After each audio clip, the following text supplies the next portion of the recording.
नमस्कार, स्वागत है आप सभी का आज की इस वीडियो लेक्चर में। आज हम शुरुआत करने जा रहे हैं छत्तीसगढ़ कृषि उपज मंडी अधिनियम 1972 के एमसीक्यूज़। मैं आप लोगों को बता दूं, मैं पार्ट वाइज एमसीक्यूज़ लाऊंगा, जिसमें प्रत्येक पार्ट में 20 एमसीक्यूज़ रहेंगे। तो चलिए फिर स्टार्ट करते हैं।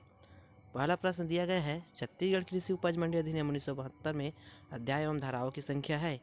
इसमें ऑप्शन ए है 14 अध्याय 82 धाराएँ, ऑप्शन बी है 12 अध्याय 80 धाराएँ, ऑप्शन सी है 15 अध्याय 98 धाराएँ, ऑप्शन नंबर डी है आपका 14 अध्याय 97 धाराएँ।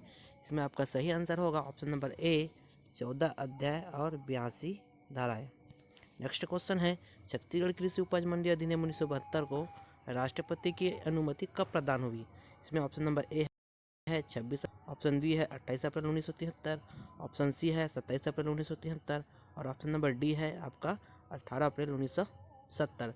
इसमें आपका सही आंसर होगा ऑप्शन नंबर सी 27 अप्रैल 1973। नेक्स्ट क्वेश्चन है, छत्तीसगढ़ कृषि उपज मंडी अधिनियम 1972 में मंडी की स्थापना किस अध्याय में उल्लेखित है, अर्थात मंडी की स्थापना के संबंध में किस अध्याय में बताया गया है। ठीक, इसमें आपका ऑप्शन नंबर ए दिए गए हैं अध्याय 1, ऑप्शन बी दिए गए हैं अध्याय 2, ऑप्शन नंबर सी दिए गए हैं आपका अध्याय 3, ऑप्शन नंबर डी दिए गया है अध्याय 4। इसका सही आंसर होगा ऑप्शन नंबर बी अध्याय 2।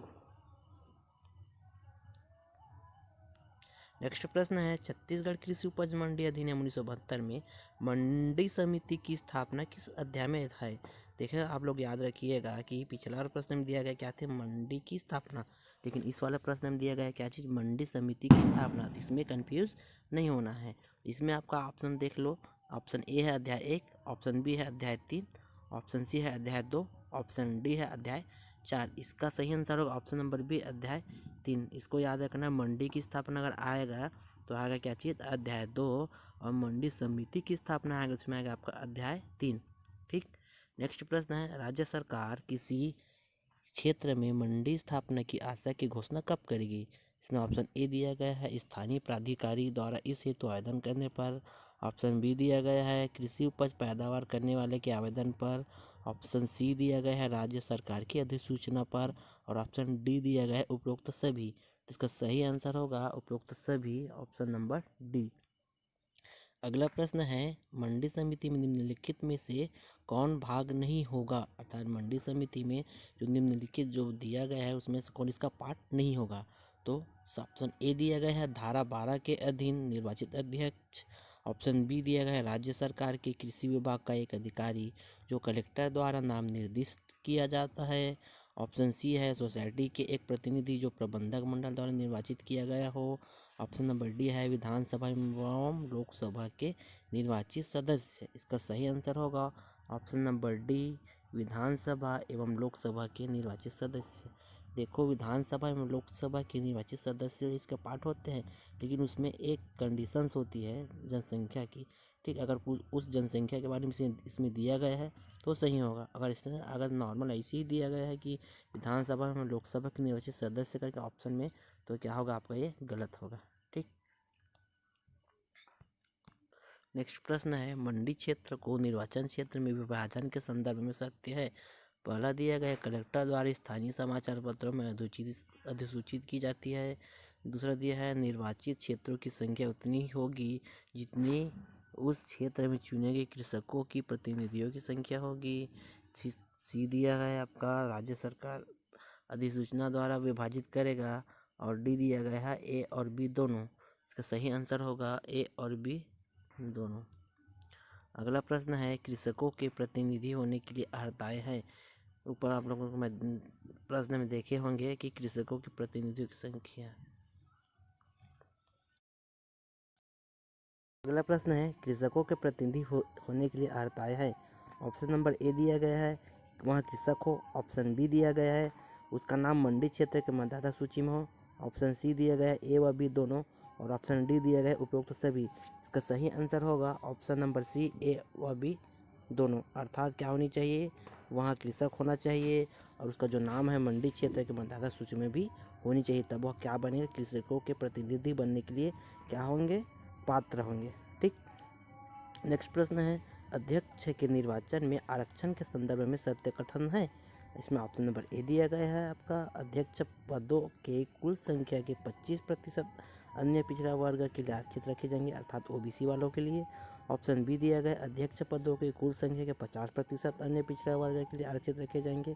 ऑप्शन नंबर सी दिए गए अध्यक्ष पदों के कुल संख्या के 33% अन्य पिछड़ा वर्ग के लिए आरक्षित रखे जाएंगे। ऑप्शन नंबर डी दिया गया है आपका अध्यक्ष पदों के कुल संख्या के 60% पिछड़ा वर्ग के लिए आरक्षित रखे जाएंगे। इसका सही आंसर होगा ऑप्शन नंबर ए, अध्यक्ष पदों के कुल संख्या के 25% अन्य पिछड़ा वर्ग वालों के लिए आरक्षित रखे जाएंगे। अगला प्रश्न है, यदि कोई मंडी क्षेत्र अध्यक्ष के निर्वाचन में असफल रहा तो नया निर्वाचन कब होगा? इसमें आपका ऑप्शन नंबर ए दिया गया है तत्काल, ऑप्शन नंबर बी दिया गया है 6 माह के भीतर, ऑप्शन नंबर सी दिया गया है 3 माह के भीतर, ऑप्शन नंबर डी दिया गया है 1 माह के भीतर। इसमें आपका सही आंसर होगा ऑप्शन नंबर बी, 6 माह के भीतर। आप लोग अधिकतर देखना, अगर नए निर्वाचन के संबंध में कुछ है तो अधिकतर 6 माह के भीतर ही किया जाता है, थोड़ा सा इसको याद रखना। ठीक, नेक्स्ट प्रश्न है, अध्यक्ष के विरुद्ध अविश्वास प्रस्ताव पारित किया जाता है।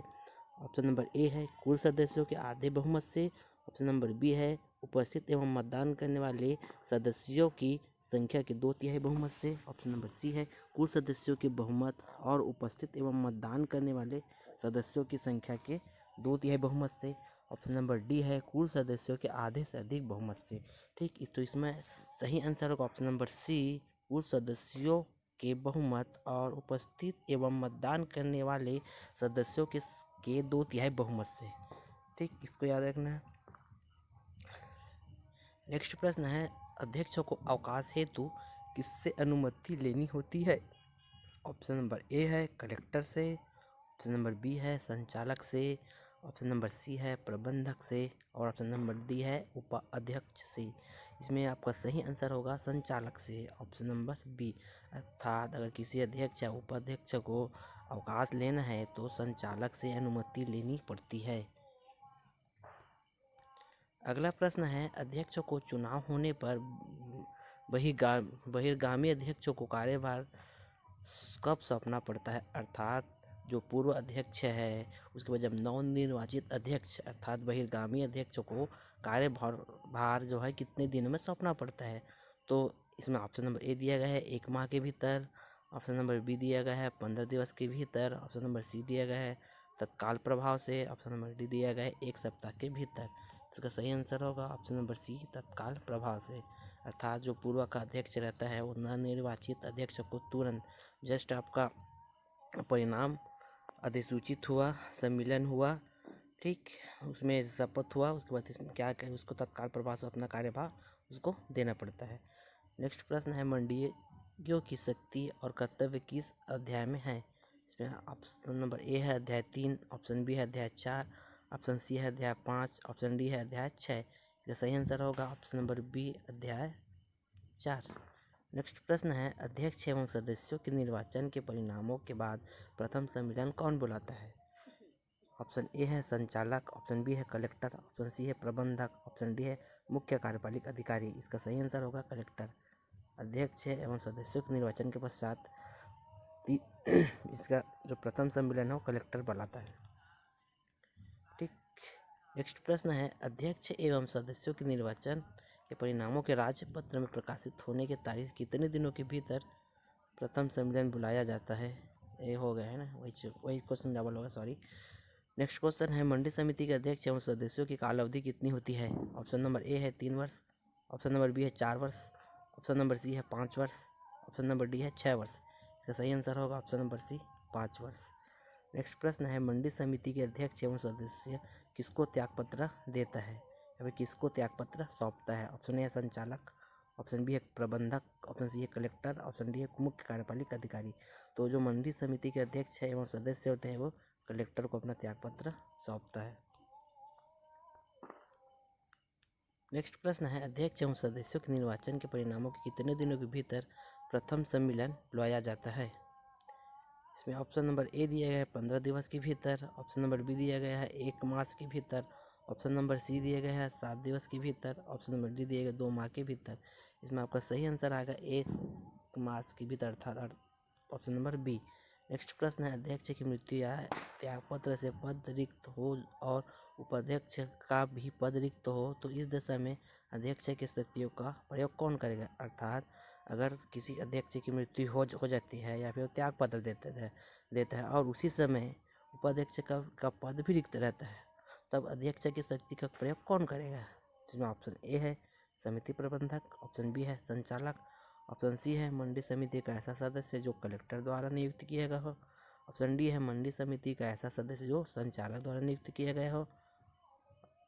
इसमें आपका सही आंसर आएगा ऑप्शन नंबर सी, मंडी समिति का ऐसा सदस्य जो कलेक्टर द्वारा नियुक्त किया गया हो।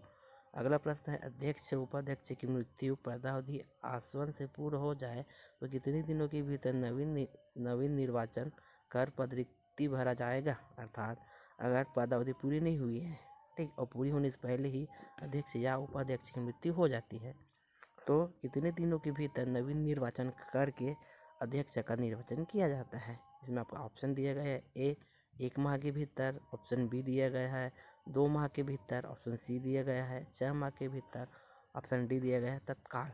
इसमें आपका आएगा सही आंसर ऑप्शन नंबर सी 6 माह के भीतर।